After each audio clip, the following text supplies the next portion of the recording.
कुरान में तुम कहीं नहीं दिखा सकते कि कहीं पे कुरान ने मां की कसम याद की हो, लेकिन कुरान ने बाप की कसम याद की है।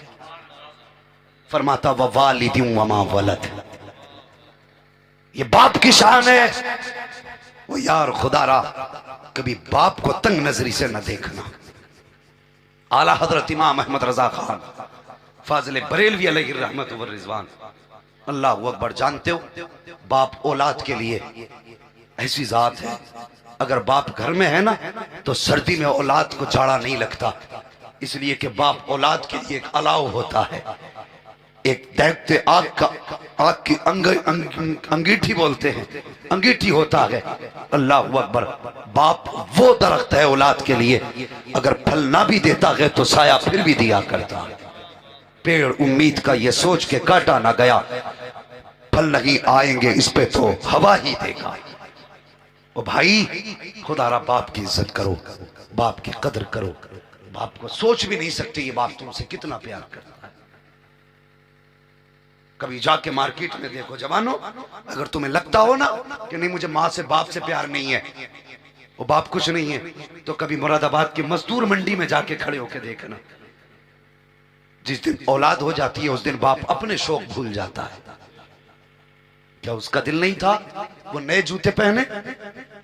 उसका भी दिल था, लेकिन वो बेटे के बदन पर नए कपड़े देख के मुस्कुराता रहता है, मेरी कोई बात नहीं, मेरे बेटे ने पहन लिया गोया मैंने पहन लिया। ये बाप होता है। और हमने इस बाप को क्या कर दिया, अजीब मिजाज बन गया। जिसे देखो माँ की तारीफ, जिसे देखो माँ की तारीफ। और भाई बाप का भी अपना मकाम है, बाप का भी अपना रुतबा है। फरमाया गया अगर तुझे ये पता लगाना है कि तेरा रब तुझसे राजी है कि नाराज, फरमाया सुबह उठ के बाप का चेहरा देख ले, अगर बाप तुझसे राजी है तो समझ ले पैदा करने वाला खुदा भी तुझसे राजी है। कितनी बड़ी शान है बाप, समझ रहे हैं मेरी बात? इस महफिल में आओ, ये गौसे पाक के दीवानों की कमेटी ने ये महफिल सजाई है, ये पैगाम गौस दे रहा हूं आपको। पैगाम बगदाद है, जहां मां की इज्जत करो, बाप का भी एहतराम करना, बाप का भी एहतराम करना। आला हजरत इमाम अहमद रजा फाजिल बरेलवी अलैहि रहमत व रिजवान ने अल मलफूज में एक वाकया तहरीर फरमाया। अभी थके तो नहीं आप?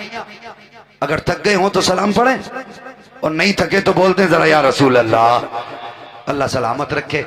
आहिस्ता से ही मुंह हिलाया, मगर हिलाया तो आज आहिस्ता हिला कल तेज हिलेगा, बोल दो जरा या रसूल अल्लाह। आला हजरत इमाम अहमद रजा खान फाजिल बरेलवी ने मलफूज शरीफ में एक वाकया तहरीर फरमाया। बाप बेटे दोनों साथ सफर कर रहे थे, एक बाप एक बेटा काफिले के साथ तिजारत के लिए जा रहे थे। रास्ते में बाप की तबीयत खराब हो गई, बहुत गौर से सुनना मेरी बात। बाप की तबीयत खराब हो गई, तबीयत खराब हुई, तबीयत इतनी बिगड़ी कि बाप का इंतकाल हो गया। तो सफर था पैदल का, तो रास्ते ही में दफन कर दिया बाप को, आगे चले गए। जब तिजारत से वापस पलटे, फिर उसी रास्ते से लोग आ रहे थे जहां बेटे ने बाप की कब्र बनाई थी। लेकिन अब जब आए थे शाम का वक्त था। कौन सा वक्त था?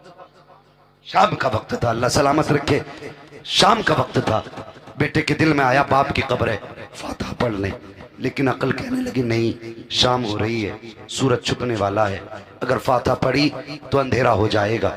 अंधेरा हो गया तो हो सकता है कोई दरिंदा आए और आकर के चीर दे, फाड़ दे, मार डाले, कोई खूनी जानवर आके मार सकता है।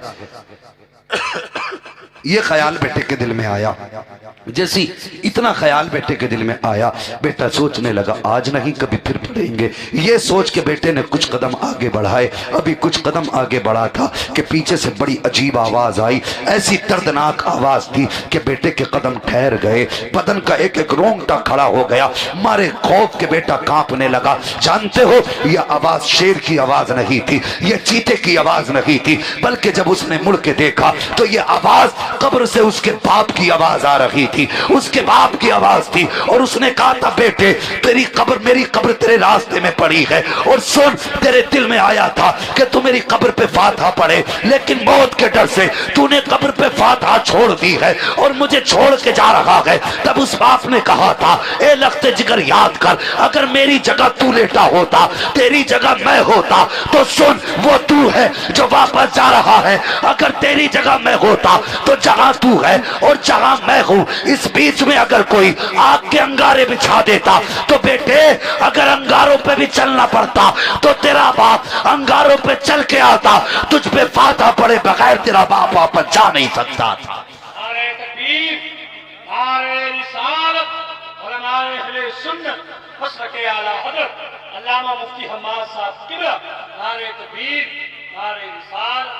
और ये बाप होता है यार, अल्लाह तौफीक दे तो बाप की कब्र पे जाया करो। महीने गुजर जाते हैं, हम तो जाते तो शबे कद्र में जाएंगे बाप की कब्र पे, शबे बारात पे जाएंगे हम, उससे पहले बाप की कब्र की याद नहीं आती। और चले जाया करो, तुझे तो याद नहीं आती, खुदा की कसम वो कब्रिस्तान में लेट के तुझे याद करते हैं। उनका दर्द हम समझ नहीं सकते, इसलिए कि हमने दीन सीखा ही नहीं। हम क्या जाने कब्रों में क्या होता है, हम क्या जाने हमारे मरने वाले हमसे क्या चाहते हैं।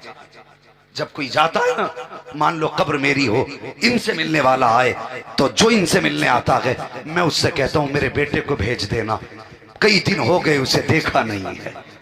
और यार कभी उनके दर्द को भी समझो, कभी उनके प्यार को भी समझो। अल्लाह तौफीक दे, अपनों की कब्रों पे जाया करो, और अकेले न जाया करो, बच्चों की उंगली पकड़ के लेके जाया करो, ताकि तुम्हारे बाद तुम्हारी कब्रों पे बच्चों की आदत आने जाने की बनी रहे। अगर आज तुम नहीं जाओगे तो कल तुम्हारी कब्र पे तुम्हारी औलाद भी नहीं आएगी। याद रखना, अगर ये सोचते हो कि मौलवी को 100 रुपए देके बख्शिश करा लेंगे तो भूल है तुम्हारी, भूल है तुम्हारी। फर्क है यार, मुझे 500 रुपए देके दुआ कराओ, शायद वो दर्द ना हो मेरी दुआ में।